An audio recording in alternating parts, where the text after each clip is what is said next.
agus an Leac Oighir. Héach Dónal an tire rua go minic ag eolas Trátháin ar bhfear sléibhe. Bhíodh fuaim an Trátháin i déana ceol dó agus é i dlúiseacht. Ihe amháin uair gibhrig bhuail tart Dónal ach bhí an Trátháin ráite. Inis, cá bhaig mé isce. Persa Dónal. Chuimhnig sé ar phlean, fuair sé piocóid leis an Leac Oighir a bhriсе, ach bhí an Leac Oighir ró láidir dó, agus heb air.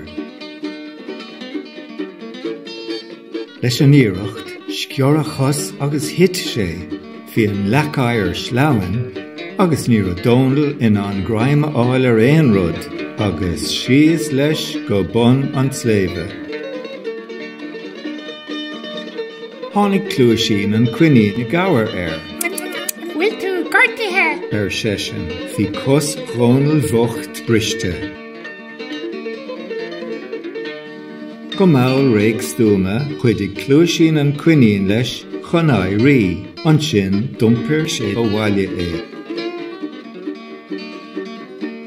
Nuair a bhí Dónal sláán sa labba, las Clúisín an tine, an sin thug sé tas a cholanne agus thug sé cupán tédó. Inis, Ar seisin, chuirigh mé this ar an ócamháin críoda, leisig seisin thu.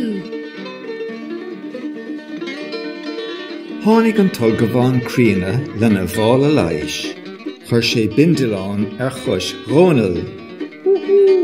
Ag bhí seo gort gan bhuail. Ar seisin, a breanú amach ar na spéic lí agus é ansásta lena chuid ibre. Inis dom céir de hála dí tú.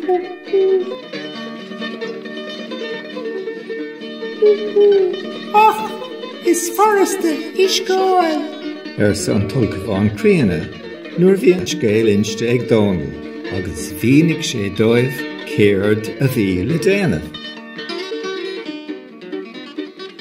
Líon Clúisín an cuineán bocéad le Leac Oighir, agus chuir sé ar an soran é, láig an Leac Oighir, agus rinneadh isce de. Inis, beagár nó inisce gweid. Ar sa Dónal ón labba. Hit go lór sneachta an bhliain sin. Dan Clúisín an cuineán le Dónal, ar feadh an himhrig go léir.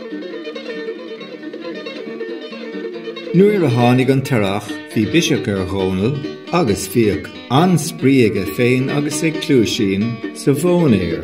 Bhí an fuacht agus an Leac Oighir thart, agus bhí ceol na néan, agus bhuaim an Trátháin, i déanamh ceol dóibh a ríis.